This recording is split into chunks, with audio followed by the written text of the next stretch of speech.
among like the things known in China as a whole, Terracotta Army is one of the most well-known things. It's one of the most famous spots, and that's for a reason. It's a very historically significant finding because it's this like huge sort of terracotta soldiers. They're made in like Qin dynasty. That's the first dynasty in China.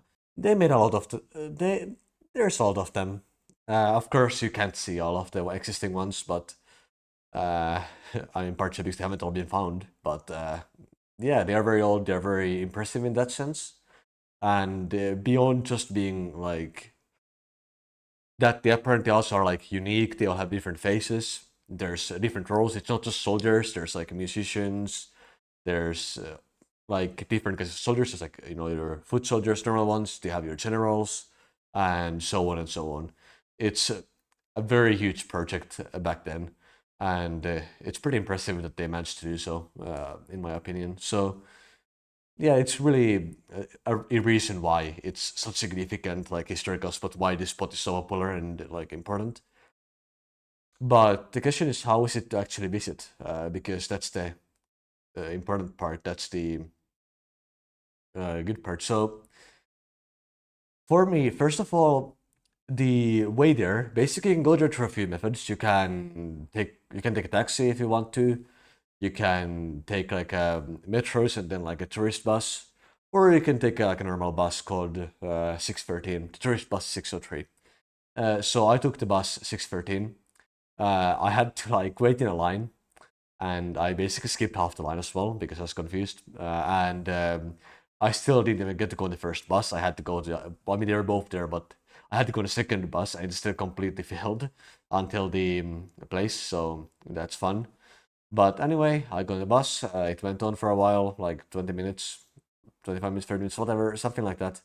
It wasn't too long, but anyway, I got on that. Then I went to the entrance of the place. So basically, you ideally want to buy a ticket beforehand. You can do it through like their website, I believe, and I did through WeChat because I have that. But anyway, I did it through that, and then I went through there. They checked my passport. It went all fine, but that took like I don't know like 20 minutes maybe to queue up. So I had to be in like a very long queue, and eventually I got to go to passport check or ID check, where they check for ticket. If they work the passport, fine, no problems there. Then I went to walk a bunch because they have like a in between the actual like place and where you enter, there's a bunch of distance I had to walk. And then they have a second ticket check-in, so it's the same thing like, over again. You had to wait like I had to wait like 20 minutes again, and again, really long populated queue, and I had to go through that, and then I managed to finally get in with my ticket. And at this point, you're in, and it's all fine. But first of all, the actual place is nice. Like the background has like a nice mountain. Like if you enter and you look left, there's like a really nice set of mountains. It looks really pretty, and I like it. And if you look at the front, you'll see the like biggest expedition, or the one with the most most number of soldiers. I don't know if it's the biggest in size, but it's like I think it is. But anyway, you see the pit one. So that's like a giant pit. You have loads of these terracotta soldiers. It's really nice. But it was full of people. Like it was filled to the top. Like there was no space. Uh, Tourist groups were filling the entire thing. It was quite busy. But anyway, once you manage to somehow get a spot next to rail and actually see anything, there's a lot of goddamn soldiers and things. There's also like horses. Some are a bit broken, but there's a lot of horses, a lot of these normal soldiers and generals, etc., etc. Um, One interesting thing is that a lot of them are missing heads. So you see a lot of these terracotta warriors with no heads on them. So that's a very common thing in there.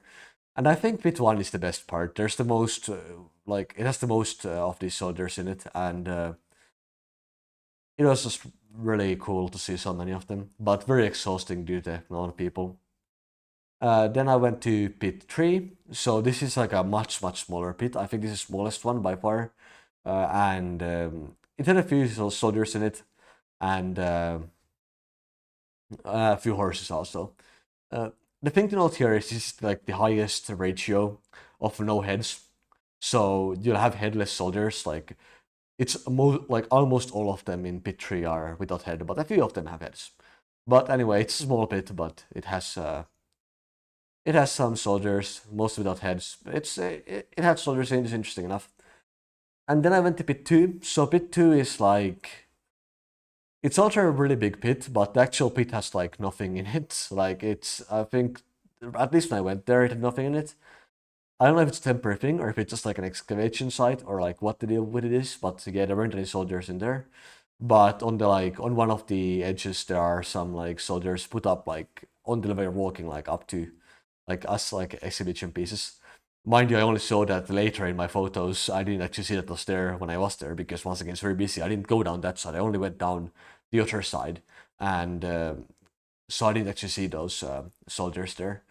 The people like the whole population was blocking my view a lot, and I didn't really pay attention to how given how small they were from like where I was.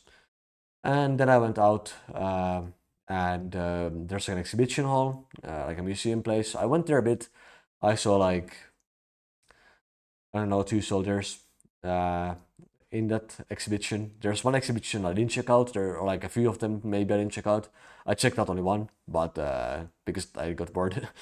But it had like 2 soldiers in there, and then all text stuff is in Chinese, so I wasn't really able to read any of it, so I didn't really pay attention.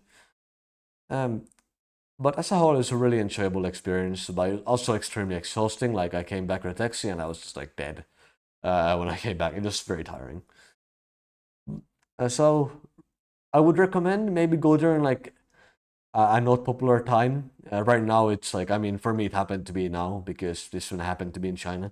But if you're specific going to China, like or it's happened to be in Xi'an, but if you happen to like a specific considering going to like Xi'an for days, you maybe could consider a less popular time of the year because right now it's like summer holidays for everybody in China, so people are going to be very. It's going to be very touristy.